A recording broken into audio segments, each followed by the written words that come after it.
Recording चाललेली ती झाली पण पुढे घे पुढे.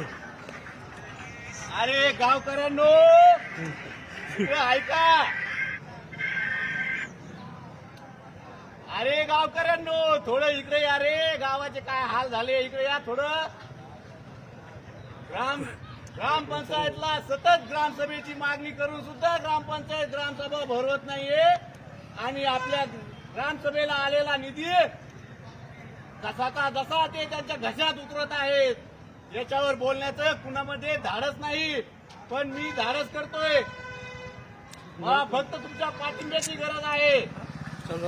मी उभा असलेलं बस स्टँडची बिल्डिंग 5 वर्षापूर्वी बांधलेली आहे. असं कोणतं कार्यालय आहे जे 5 वर्षापूर्वीची बिल्डिंग पाडण्याची परवानगी देतं आणि ग्रामपंचायत ते जमीन उद्ध्वस्त करते? त्यांच्याकडे याची कोणती परमिशन आहे का? परमिशन असेल तर त्यांनी आम्हाला परवानगी दाखवावी. आम्ही हा अर्ज तयार केलेला आहे. आम्ही म्हणजे उद्या मी हा अर्ज उपकार्यकारी अभियंता साहेब यांना सुपूर्द करणार आहे गेवराईच्या ऑफिसला. त्यांनी जर नाही पाठपुरावा केला तर तो अर्ज पिडला जाईल. पण यांना आता सुट्टी नाही. आरओ फिल्टर बसवण्यासाठी गावात 10 लाख रुपये उचललेत, पण अजूनही आपल्याला नदीचं तेच घाण पाणी प्यायला भेटतंय. याच्यावर कोणी प्रश्न विचारणार का त्यांना? का त्यांच्याकडे उत्तर आहे का? माझी तुम्हा सगळ्याला फक्त एक विनंती आहे, हात जोडून. तुम्ही बोलू शकत नसाल तर बोलू नका. फक्त आम्हाला सहकार्य ठेवा.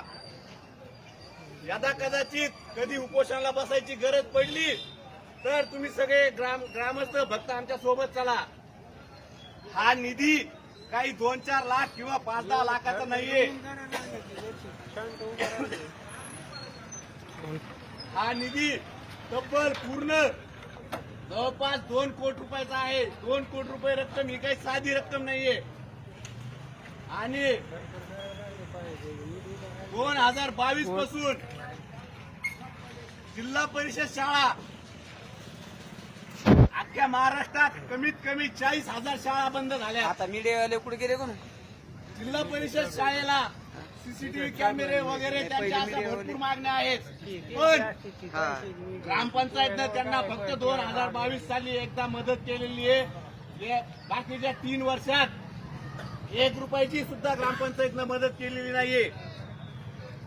ही मदत का केली नाही आपलं त्यांना विचारायचं काम आहे. शाळात आज गेल्यानंतर तिथल्या विद्यार्थ्यांची प्रगती पाहिल्यानंतर इंग्लिश मीडियमच्या विद्यार्थ्यांना सुद्धा लाजवेल अशी कन्या शाळेतली आणि जिल्हा परिषद शाळेमधल्या विद्यार्थ्यांची प्रगती आहे.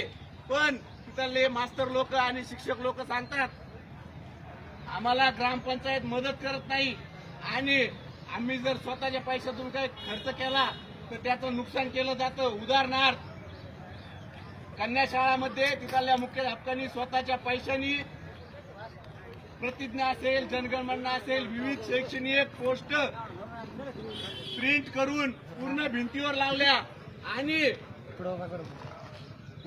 त्या तिथं बसणाऱ्या लबाडांनी फाडून टाकल्या. त्या फाडलेल्या कमीत कमी 5 फुटाच्या हाईट पर्यंत, एवढ्या हाईट पर्यंत लहान लेकराचा हात पोहोचत नाहीत. हेच गावातले कोणीतरी आहेत. त्याच्यासाठी आम्ही ग्रामसभा याच्यासाठी भरवा म्हणतो की शाळेत आम्हाला सुविधा द्यायच्या आहे. आम्ही मागणी कुणाकडे करायची? आम्ही सरपंचाच्या घरी जाऊ शकत नाही. जर गेलो तर ते म्हणतात एक महिला आहे म्हणून आम्हाला तुम्ही त्रास देतात. आम्ही ग्रामपंचायतमध्ये प्रश्न विचारणार. तुम्ही ग्रामसभा भरवा. आम्हाला सर्व गावासमोर प्रश्न मांडायचे जेणेकरून आम्ही काही आमच्या बांधकामाचा खर्च तुम्हाला मागत नाहीत. कन्या शाळामध्ये सीसीटीव्ही कॅमेऱ्याची गरज आहे आणि जिल्हा परिषद शाळेला पण खूप मदतीची गरज आहे. या शाळेला पण यांचे दरवाजे असे तुटून पडलेले आहेत. काही गावातले नालायक लोक त्या कन्या शाळेत जातात, या शाळेत जातात, रात्री त्यांची स्वतःची बैठक असल्याने दारू पितात. हे त्यांना अशोभनीय कृत्य आहे. त्याच्यासाठी लक्ष ठेवण्यासाठी आम्हाला सीसीटीव्हीची मागणी करायची आहे. पण हे ग्रामसभाच भरत नाही तर आम्ही मागणी करायची कुणाकडे? ग्रामसेवकाला फोन केला, तो गावात यायला तयार नाहीये. तो म्हणतोय मी नवीन आहे. तो नवीन असला तरी इथून पुढे येणाऱ्या निधीसाठी ते किती तरतूद करणार आहे ते आम्हाला त्याला विचारायचं आहे. या कारणासाठी पण तो गावात येत नाहीये. यापेक्षा मोठी शोकांतिका आपल्या गावाची कोणची नाहीये. आपण सगळ्यांनी मिळून उद्या ग्रामसेवक जर आला तर तुमच्यापैकी ज्यांना वाटेल मला गावासाठी काहीतरी खरंच करायची इच्छा आहे त्यांनी ग्रामपंचायत जवळ या. आपण ग्रामसेवकाला जाब विचारू. ग्रामसेवकचं म्हणणं आहे की त्यांनी 20 तारखेपासून ग्रामसभेचा सचिव म्हणून पदभार स्वीकारणार नाही. याच्यासाठी त्यांनी हे केलेलं आहे, बहिष्कार टाकलेला आहे. माझं त्यांना एकच म्हणणं आहे, तुम्ही जर 20 तारखेपासून बहिष्कार टाकला आहे तर तुम्हाला ग्रामसभा 15 ऑगस्टच्या एक दिवस आधी किंवा एक दिवस नंतर घ्यायची होती. तर तुम्ही ती 20 तारखेला तुमचा बहिष्कार टाकेपर्यंत आमच्या गावातली ग्रामसभा का झाली नाही. विशेष मी आज तुमच्या समोर याच्यासाठी आलोय. मी इथून पुढे दर रविवारी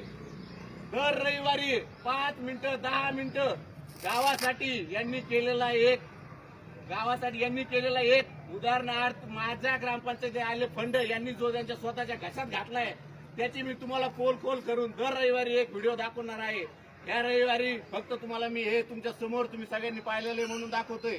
याचा अर्ज पण तयार केलेला आहे. पुढच्या रविवारी तुम्हाला अचंबा वाटेल, मी तुम्हाला सोन्याच्या खुर्च्या आणि टेबल दाखवणार आहे जे आपल्या ग्रामपंचायतीमध्ये आलेले आहेत 3 लाख रुपयाच्या. एवढे बोलून मी माझे 2 शब्द संपवतो. आणि उद्या ज्यांना कळवळा वाटेल गावासाठी, माझ्यासाठी नाही, गावासाठी नाही, निदान जिल्हा परिषद शाळेत आपल्या शिकणाऱ्या विद्यार्थ्यांसाठी ज्यांना कळवळा आहे त्यांनी ग्रामसेवक आल्यानंतर ग्रामपंचायत कशी यायचे. धन्यवाद.